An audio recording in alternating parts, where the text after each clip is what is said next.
ناظرین، ابھی جس روایت پر ہم بات کریں گے اس روایت کا ترجمہ کرنا ناممکن ہے، کیونکہ اس میں ایسے الفاظ آئے ہیں کہ ایک ایک لفظ کا معنی بیان کرنا ضروری ہے، جیسا کہ روایت کو آپ اپنی سکرین پر دیکھ رہے ہیں۔ رسول اللہ صلی اللہ علیہ وآلہ وسلم نے کہا، الدجال عور العین الیسرا جفال الشعر معہ جنت و نار فنارہ جنت و جنت نار۔ رسول اللہ صلی اللہ علیہ وآلہ وسلم نے کہا، دجال ہے عور العین الیسرا جفال الشر، ساتھ ہوگی اس کے جنت اور آگ، یعنی جفال الشر کے ساتھ ہوگی جنت اور آگ، پس اس کی آگ جنت ہوگی اور جنت اس کی آگ ہوگی۔ ناظرین، اس روایت میں جو الفاظ آئے ہیں ان میں پہلا لفظ الدجال، جو کہ ہم پر واضح ہو چکا کہ دجال انسان کے اپنے ہی ہاتھوں سے خلق کردہ طرح طرح کی مخلوقات ہیں، جنہیں انسان اپنے لیے فائدہ مند سہولتیں، آسائشیں اور آسانیاں سمجھتا ہے، لیکن حقیقت میں وہ انسان کے لیے دنیا و آخرت میں ہلاکت کا باعث ہے۔ اور اس روایت میں دوسرا لفظ ہے عور، جس کے معنی کسی بھی شے کا ایک ہی رخ دیکھ پانا، کوئی بھی کام کرنا تو اس کو صرف ایک ہی پہلو سے کر پانا اور دوسرے پہلو سے نامکمل کرنا، جس وجہ سے وہ شے یا وہ کام عیبدار، خامی والا ہو۔ تیسرا لفظ ہے الیسرا، جس کے معنی بایاں اور آسانی و سہولت کے ہیں۔ پھر آگے چوتھا لفظ آ جاتا ہے جفال، جس کے معنی پانی کی شکل میں غیر معمولی مقدار میں ایسے محلول کے ہیں جو مختلف گیسوں، بلبلوں اور کئی اقسام کے مختلف عناصر و اجزاء کے مرکب سے وجود میں آیا ہو۔ اور ناظرین، آج جب ہم غور و فکر کریں تو جس جفال کا ذکر رسول اللہ صلی اللہ علیہ وآلہ وسلم نے اس وقت کیا تھا، وہ آج ہمارے سامنے موجود ہے، جسے ہم آج خام تیل کا نام دیتے ہیں۔ پانچواں لفظ ہے الشار، جس کا ذکر پچھلی قسط میں بھی گزر چکا۔ الشار کہتے ہیں اس مواد کو جس مواد سے بال وجود میں آتے ہیں۔ آج ہم اس مواد کو پلاسٹک، نائلون، اسفلت یعنی تارکول، جسے لک بھی کہا جاتا ہے، اور پینٹ وغیرہ کا نام دیتے ہیں، اور یہ سب اسی جفال یعنی خام تیل میں ہی پایا جاتا ہے۔ چھٹا لفظ ہے جنت، جس کے معنی ایسی جگہ کے ہیں جہاں ہر طرح کی آسائشیں، سہولتیں، آسانیاں اور طرح طرح کی نعمتیں موجود ہوں، جن سے لطف اندوز ہوا جاتا ہے۔ تو ناظرین، جب ہم اس روایت کو بالکل کھول کر بیان کریں تو اس میں جو رسول اللہ صلی اللہ علیہ وآلہ وسلم نے بیان کیا تھا وہ یہ ہے کہ انسان کی طرح طرح کی خلق کردہ مخلوقات عور ہوں گی، یعنی وہ اشیاء ایک پہلو سے دیکھ کر خلق کی جائیں گی اور دوسرے پہلو سے نامکمل ہونے کی وجہ سے عیبدار، خامیوں اور نقائص والی ہوں گی۔ انسان ان اشیاء کو، ان مخلوقات کو، ان ایجادات کا صرف ایک ہی پہلو جو آسانی اور سہولتوں والا ہے اسے ہی دیکھیں گے، اور وہی ایک پہلو دجال کا دیکھنے والا آلہ دکھائے گا۔ یوں ان عیبدار، نقائص اور خامیوں والی ایجادات انسان کے اپنے ہی ہاتھوں سے خلق کردہ اشیاء سے پوری دنیا کی تمام مخلوقات فساد زدہ ہو جائیں گی۔ جفال الشر یعنی خام تیل، جس میں وہ مواد موجود ہوگا جس مواد سے بال وجود میں آتے ہیں، یعنی پلاسٹک، نائلون، تارکول اور پینٹ وغیرہ،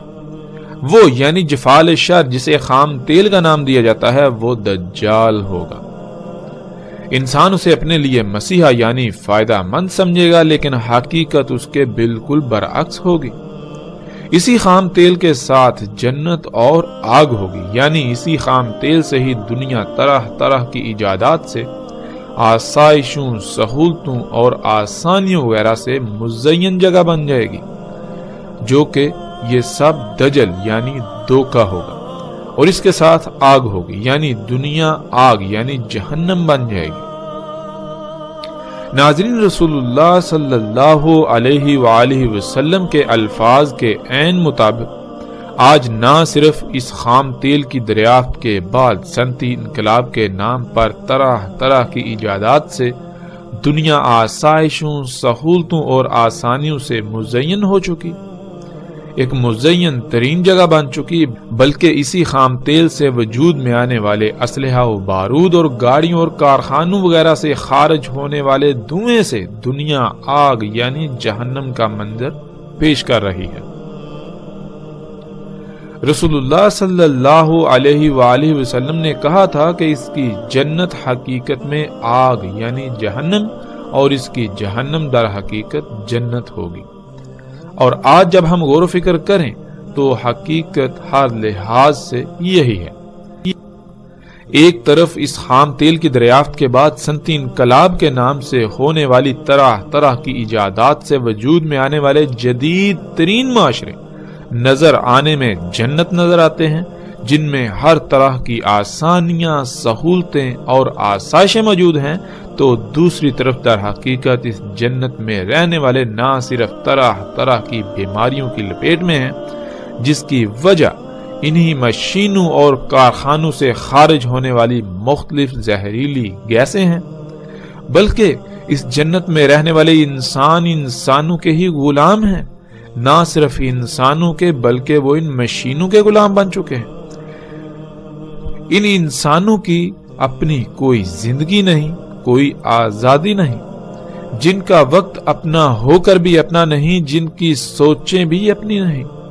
وہ ایک ایسی غلامی کا شکار ہیں جس کا انہیں احساس تک نہیں ہونے دیا جاتا۔ ان معاشروں میں یعنی اس جنت میں رہنے والے ہر وقت مختلف بلوں اور قانونی پیچیدگیوں کے خوف میں مبتلا رہتے ہیں۔ کوئی کسی دوسرے کا پرسان حال نہیں، ہمسایہ اپنے ساتھ والے ہمسائے سے ہی غافل ہے۔ یوں یہ جنت صرف اور صرف دھوکہ ہے، جو دور سے تو جنت نظر آتی ہے، لیکن جو بھی اس میں داخل ہوتا ہے اس کا نہ صرف سکون چھن جاتا ہے، بلکہ وہ خود کو ایک ایسی میٹھی قید میں پاتا ہے جس سے وہ آزاد ہونا تو چاہتا ہے، لیکن اس کے باوجود اسے آزادی کا کوئی رستہ نظر ہی نہیں آتا، اور اگر کوئی رستہ نظر بھی آئے تو یہ دھوکے کی جنت اپنے مضبوط خونی پنجوں سے آزاد ہونے ہی نہیں دیتی۔ تو ناظرین، جب حقیقت دیکھی جائے تو کیا یہ جنت ہے یا حقیقت میں جہنم آگ ہے؟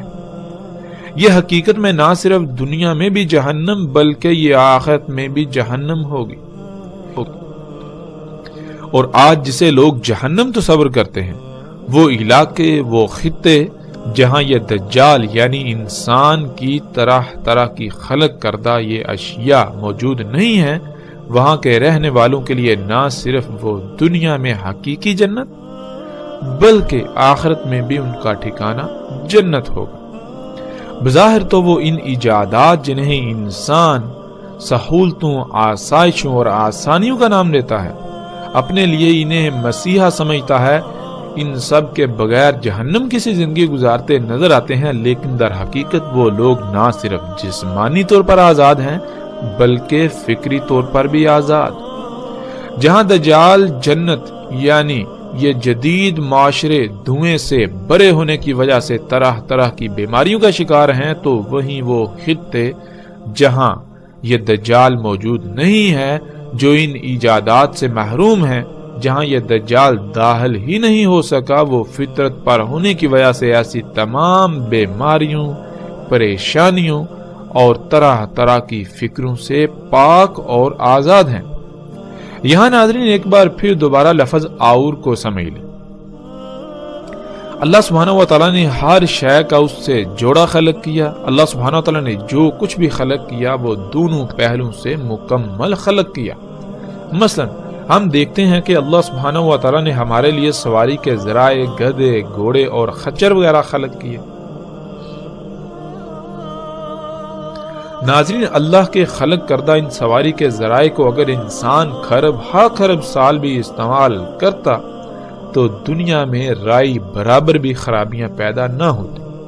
کیونکہ جو فضلہ یہ خارج کرتے ہیں اللہ سبحانہ و تعالیٰ نے ان کے اس فضلے کو دوسری مخلوقات کی خوراک بنا دیا۔ یوں کائنات میں کوئی شے کم اور زیادہ نہیں ہوتی بلکہ توازن برقرار رہتا ہے۔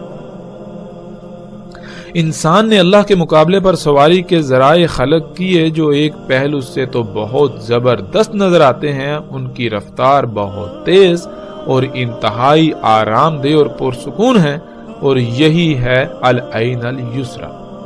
اور ان کا دوسرا پہلو جو انسان کو نظر ہی نہ آیا،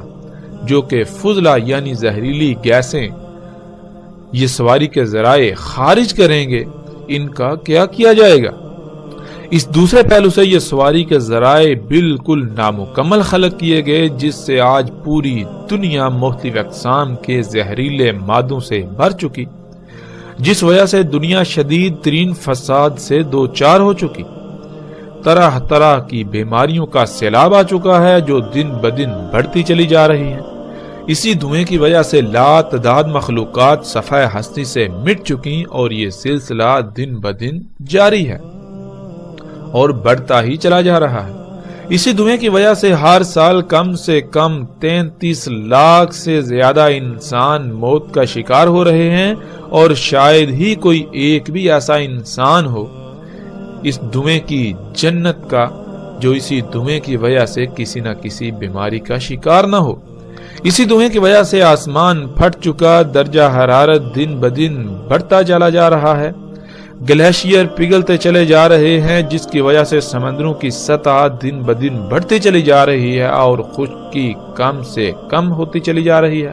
موسموں میں فساد عظیم ہو چکا، اور ان سب کی وجہ صرف اور صرف یہی سواری کے ذرائع، جنہیں انسان اپنے لیے اس سب کچھ ہونے کے باوجود مسیحا یعنی فائدے کی اشیاء سمجھتا ہے۔ ناظرین، اللہ سبحان ہے۔ اللہ جو بھی خلق کرتا ہے وہ دونوں پہلوؤں سے مکمل خلق کرتا ہے۔ یہ ہے اللہ کا بطور رب اور نہ ہونا، اور دجال اور ہے۔ اللہ کے علاوہ کوئی بھی دوسرا ایسا نہیں جو کچھ بھی خلق کرے تو وہ مکمل خلق کر پائے، وہ اور نہ ہو ایسا ممکن ہی نہیں۔ انسان نے آج تک جتنی بھی منصوبہ بندیاں کی اور جو کچھ بھی خلق کیا، شروع میں تو اس کا دعویٰ یہی ہوتا ہے کہ اس کی منصوبہ بندیاں ہر لحاظ سے مکمل ہیں، کسی بھی قسم کی کجی، کمی اور کوتاہی سے پاک ہیں، لیکن حقیقت اس وقت ظاہر ہوتی ہے جب وقت ہاتھ سے نکل جاتا ہے۔ بالکل اسی طرح جیسے جب ان سواری کے ذرائع کو خلق کیا گیا تو اس وقت بلند و بانگ بڑے بڑے دعوے کیے گئے، لیکن حقیقت کیا تھی